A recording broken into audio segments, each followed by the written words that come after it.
Hi there, it's Polly here. Haha. So I went into a bit of a prehistoric spiral recently. I started looking at a lot of kind of prehistoric and so on sets of rules. Now, I found a real gem. This is a set of rules called Tribal.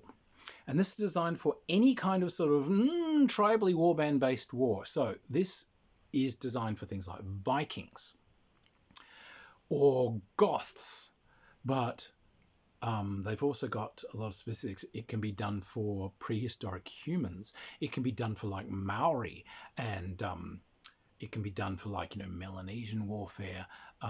And they've also put stuff in showing how you can use it for like gladiatorial combat and so on.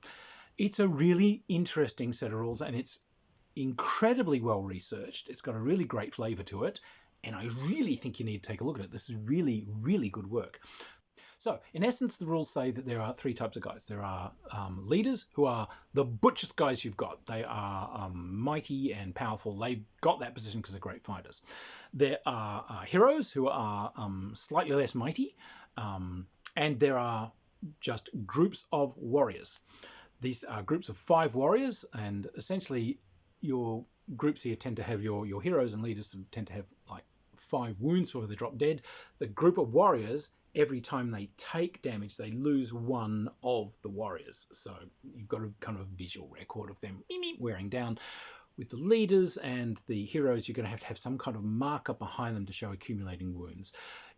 You could have one of the bases that has a little clicky number that you turn around, which you can find online, or you can have a base where you leave a square section and you just like stick a dice on it, or you can just have a dice following them around, or you can pile counters, whatever. But the whole game is about honor. So the neat thing is that you could win a scenario but lose it because you ran out of honor. So what you do when you're setting up a game is you get a budget of honor points. It costs you to purchase your troops. Your leader comes free. You just get a leader. But buying a hero or buying a warband will cost you some honor. Now, everything can have skills. Leaders can have 2 skills. Heroes and warbands can have 1 skill. There's a list of these skills. Some of these skills are limited only to characters, that is, heroes and leaders. But they cost you honor to have them, and they can be things like, in some cases, these are extra kind of fighting prowess for the leaders and so on, things that interfere with the other guy's movement, initiative, all these sorts of things. But they can also be things like they've got hurled weapons, throwing a pillar, Francis throwing axes, in case of Maoris, like a whalebone club on a tether, these kinds of things. So they've got like a short-range barrage they can give before they hit. Lots of different things that you can purchase. So the core rules, now they're pretty simple. Now what happens is when it is your go, everything is done off a deck of cards. Or rather, you'll each have a deck of cards. And when it is time for your turn, you're basically given a hand of cards. You place cards with each of your units after you've inspected them. And then you can decide to move them. Now, everything is done off the cards. There's no movement or measurement using tape measures or rulers. Things move the length of a card. So you just put a card at the base of a troop and you move it so that you put the front of it at the base of the card and move it until the back of your miniature stand is at the back of the thing. So you move, obviously slightly more. You move 1 card width plus your own base width, but so that's like a standard move. But you can sprint and do 2 of those, but they're always in a straight line. You don't bend the cards. So if you want to do like a nuanced kind of zigzaggy movement, you're going to have to kind of break it into little sprints. If you move into contact with someone, it's melee. If you move into melee with someone, the card that your guy has been dealt, that is the first card in your combat hand. This is kind of important in an interesting way in that if you've moved into someone that hasn't moved yet, the card they've got down behind them, which is probably face down at this point, is used as the first card in their combat hand. But you can only move units that have an unused card behind them. So if you take the initiative and bash into someone that hasn't had a move yet, you basically take away their ability to do a move because their card goes into their combat hand. So when it is time to fight, you get 1 card for each wound left that your character has. So if you've got a leader that's got 5 hit points effectively, but he's had 2 wounds, he gets a hand of 3. If you've got a unit of 5 warriors, they get 5 cards. But if 3 of them have died and there's only 2 left, they get 2 cards. There's some minor adds. If someone has sprinted in order to race in and contact you, the defender gets an extra card because it's easier to defend against an idiot. There are long weapons and there are short weapons, and these will depend on the era that you're playing. So let us say you're playing Vikings. Well, obviously spears and so on are going to be your long weapons, and swords and one-handed axes are going to be like your short weapons, and maybe a big long Danish axe is going to be also count as a long weapon. So you are taking your hand of cards, and these are done as matchings. Now, whoever has the initiative, which if you've moved into contact will be you, you play cards, but if you have the initiative, the other guy has to put his card down first, and then you can choose what to use to counter it. A higher value card numerically is going to win that exchange. If it is a red card, then it's a duck, a dodge, a parry, a feint, or whatever, and it positions you for a better hit. But you have won that exchange. The loser's card is kind of put aside, and the winner's card is just stacked behind the combat where you can see it and count it. Black cards are a wound that will remove guys from the other side or remove wounds from your character. If, depending on the weapon, if it's a short weapon, they're very brutal in combat. So if you've doubled the other guy's value, it does 2 wounds. Long weapons, if you've tripled the other guy's numerical value, it does 2 wounds.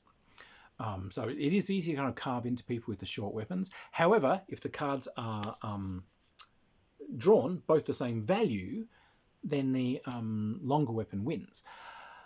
Some skills will modify these up and down. So some might have a ferocious thing, which will like add a bonus to their result.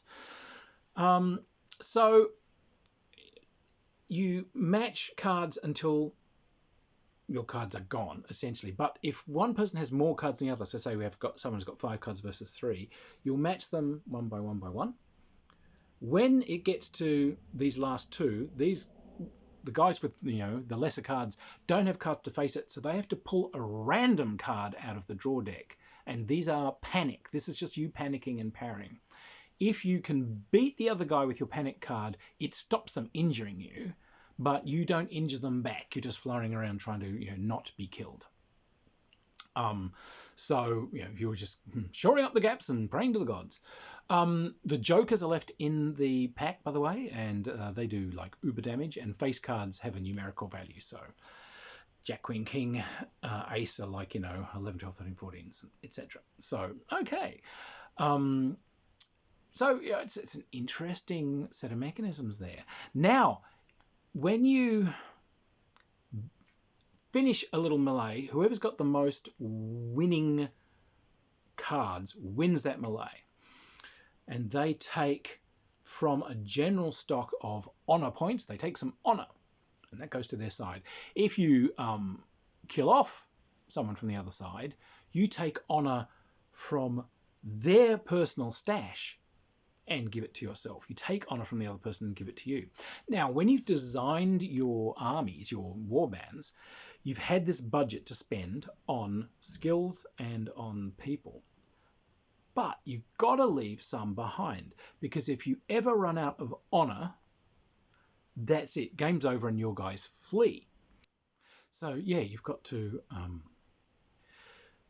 your budgeting at the start of the game is going to be important, because you've not only got to bear in mind that this is used for buying the troops on the field and their skills, but you've got to leave yourself this bucket of honor behind, because as you take losses, you're going to have to remove that on a, and toss it to the other side. And if you run out, game's over. So this is going to be your stay ability. They've got some really interesting scenarios in the thing, and there are like some really nice research about tribal warfare. Essentially, it's all about honor and overawing the other side. So they've got raids and harvest raids and all kinds of interesting internecine warfare sort of scenarios. And some of these it actually costs the attacker honor. There's an honor tax because the attack is actually besmirches their reputation doing it. So you have to like pay, but you get advantages in that scenario as the attacker in your setup and in your actual choices of warriors and skills and so on. So it's very interesting stuff. There are additional rules that come in for things like missile weapons, bows and so on, which say in many cultures these things are seen as somewhat cowardly, but you can replace one of your warrior units with archers, and these guys are disadvantaged in melee, but you can fire. They don't do a ton of damage. They're not wiping units out, but they're doing some damage to them. But if you did wipe someone out, you don't get honor for it if you shoot them. So fair enough. And you can equip characters that do shooting and so on as well. But then the thing starts breaking down into specific cultural backgrounds. In the basic rules, they start off with Maori, which they're very interested in. And so you get this lovely, beautifully researched overview of Maori warfare, what its intent is, what they're trying to do, why this happened, what their weapons are, what the culture is, and so on. And then you get the special rules for play. So there's things like doing your war hakas and what that does for you and so on. There's some little optional rules that they bring in, by the way, where you can start off with like a little set of cards that you've been dealt with, and you can use those to replace cards dealt you during the game for combat and so on. But once that resource is gone, it's gone. In the Maori thing, it's the haka. If you overawe the other side, you get a better hand of those than the other side, and these sorts of things. So, and there's some other additional rules that build particularly with these scenarios. So as they go to the gladiatorial one, they've got all the different gladiatorial types, and they say this one is going to be about more characters than warband.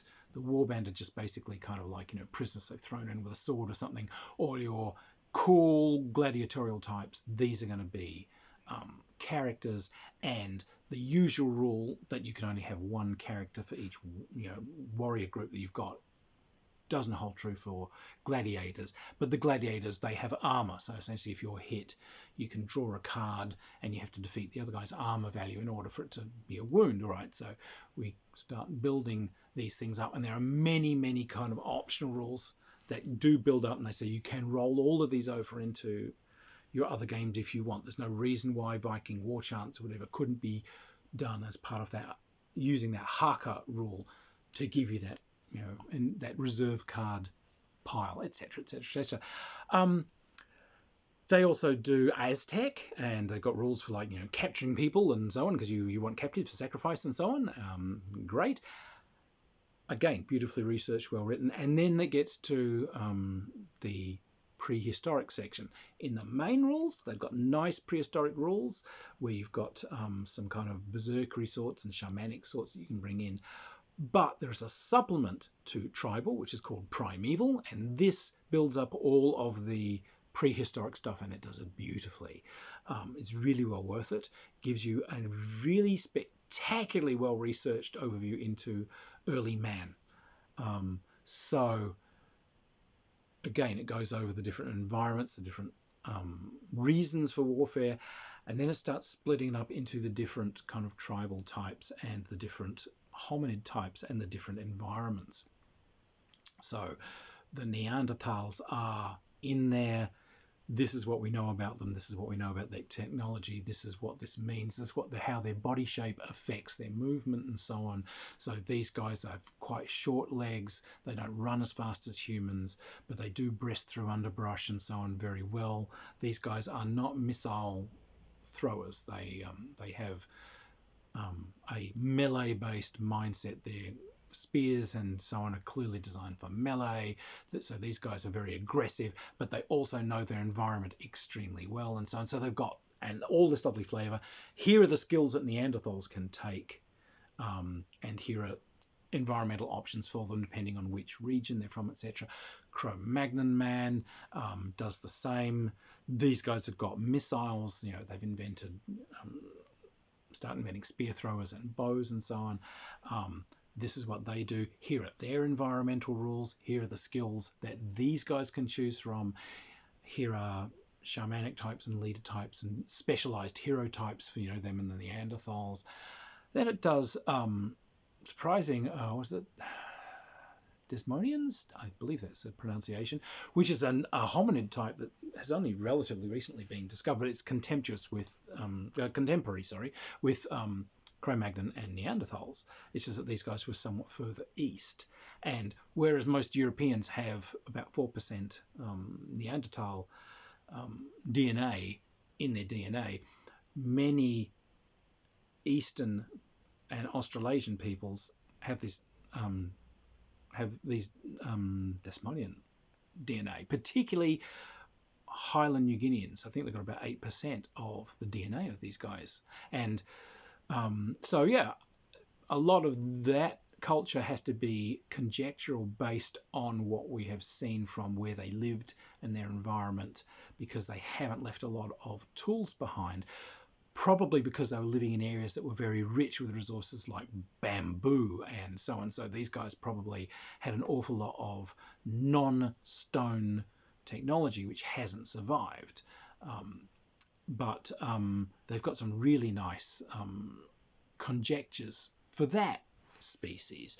And then they do some lovely backgrounds on different environments that you can put these in. So here's like the Ice Age sort of areas. Here's Australia, which is prehistoric Australia is even worse than it is now. There's gigantic land-going crocodiles. They're not tied to the water at all. So basically a 6-metre long giant carnivorous predatory crocodile just wandering everywhere. It was mostly forest. Australia was the environment hadn't shifted, so the centre is all forest, and the rim is incredibly lush. But giant sort of Komodo dragony things, about 3 times the size of a actual Komodo dragon.